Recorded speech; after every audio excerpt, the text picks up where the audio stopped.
Your home for our Atlanta Falcons, Hawks, and Atlanta United. Your teams play here.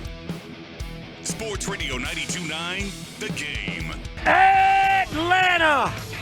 Where did this go wrong? It's Dukes and Bell on Sports Radio 92.9 The Game. We start off every day and every hour by saying, hey, man! It is a Falcon Monday, and we have a lot to chop up. We have a shortened edition of the show today.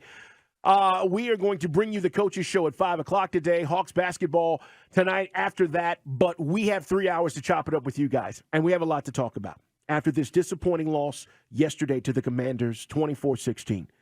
So many woulda, coulda, and shouldas, Mike, yesterday played out down at Mercedes-Benz Stadium. But let's talk about what you just said with Andy and Randy. This is on Coach Art. This particular game is on Coach Art. And I know we're going to talk about the mistakes that our quarterback made. We're going to talk about Desmond Ridder and how he can be better. But from a coaching standpoint, you've got to set your players up for success. And he did not do enough of that yesterday. And when it mattered most, Dukesism, he blew the game. When we needed to have a play call in, instead of blowing the game, the coach blew the game yesterday. So, Mike, as we look at this game and we talk about all the things that played out, there are so many things that bugged me yesterday about this loss. Yeah, the defense, look, they gave up some plays, but I will say this. You get that interception, short field. They ran that screen to perfection.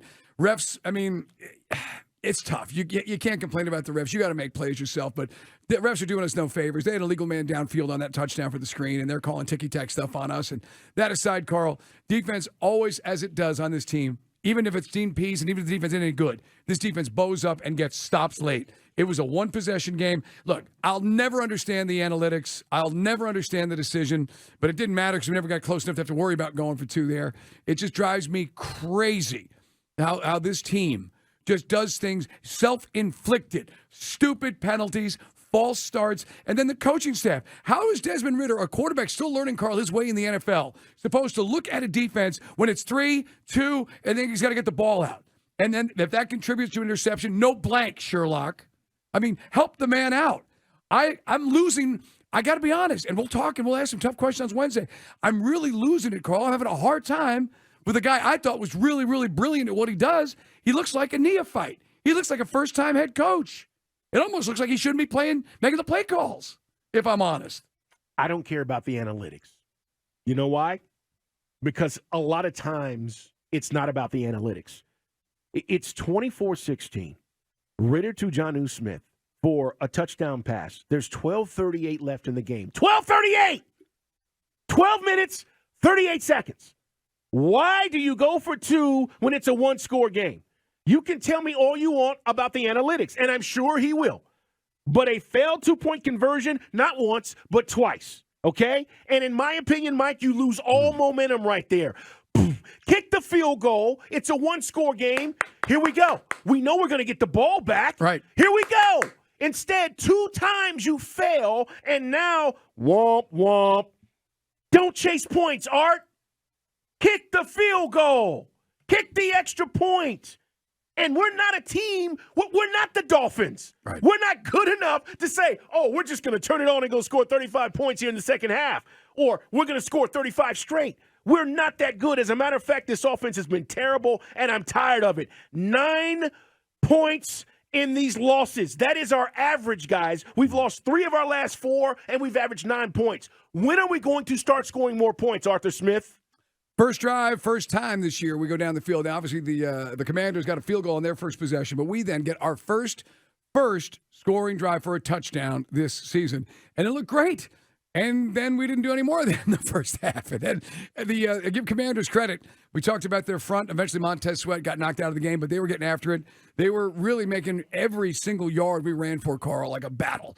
They were not conceding anything in the run game. We, together, got over 100 yards with everybody who got a touch, but it was still difficult to run. And I got to be honest, I'm glad to see that Ridder throw for 300 yards twice, but I don't think that's a winning formula for the Falcons.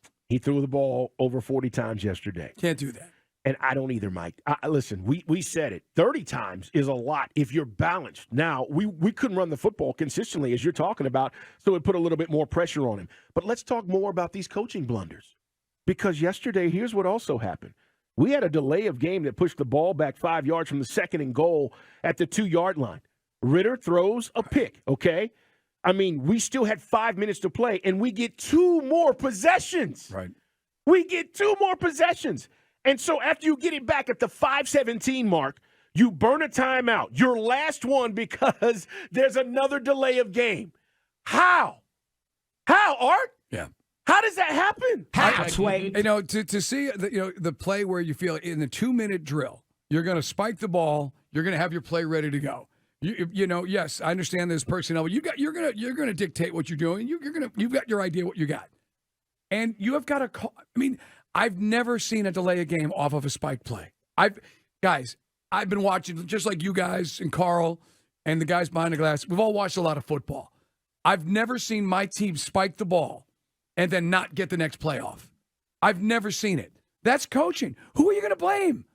Who are you going to call? Ghostbusters? Seriously. I mean, it's basic stuff. So, here's the other thing. From the Packer game red zone to our red zone, I'm beginning to wonder, does Arthur Smith choke in red zone situations? Does he choke in the decision-making process? How else can you get your head around it? Got to do better. And I want to hear a little more ownership of the screw-ups after the game, if I'm honest, too, Carl. Well, listen, the thing is, he'll say it starts with him, and it does. But some of these things that if these are learning on the job mistakes, guys, it happens. He is a first-time head coach. It's just like when Dan Quinn got here. He had all the hype and pomp and circumstance and Super Bowl rings and all of that, but you're a first-time head coach. You're bound to make mistakes, but you have to own it and be better. The problem is, these things keep coming up. It's not as if they're going away. Some of this stuff continues to happen, and we're only in week 6. Right. So it's not something that can't be fixed. It's not as if we have completely lost the season. Everything is still in front of us, but it's not going to be for long if we continue to do the things we did yesterday. That is not a good Commanders football team.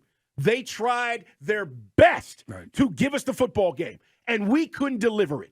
404-726-0929. It is our Solomon Brothers Diamond text line. Outgained 400 yards to 193. I mean, we had 11 possessions yesterday, and we scored a measly 16 points. What is going on there? You got 4 punts out of these guys in the second half. You're turning them over. You're giving your high-powered offense the ball back.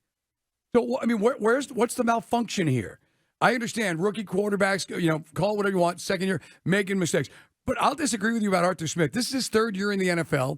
And every once in a while, we'll have guys hit us up on the text line or maybe meet us at the bar and go, Arthur seems a bit snarky. I go, no, he's a good dude. And maybe that's the price of genius because I think he is the smart guy. But sometimes he's got to be the smartest guy in the room. And I don't get it. I mean, basic stuff here. Carl, I'm watching this. I watched it again because I'm sitting at myself. It can't be what I just think I saw. It doesn't make sense. It defies logic. And this is the year where we're supposed to get traction. No more 7-10. This is a 10-win, 11-win team. It's a super winnable division where we're pretty much even Steven with the Bucks and the Saints. But you can't shoot yourself in the foot like this when the defense has given you 4 opportunities to take the freaking lead. And you are making ridiculous high school coaches. We'd be getting killed by their local call-in shows from the mistakes Arthur Smith and Dave Ragone are making. Offensively, we're pathetic right now. That's it. We just are. You can't tell me different. 9.6 points in these losses. That's the last 3 out of 4. 404-726-0929.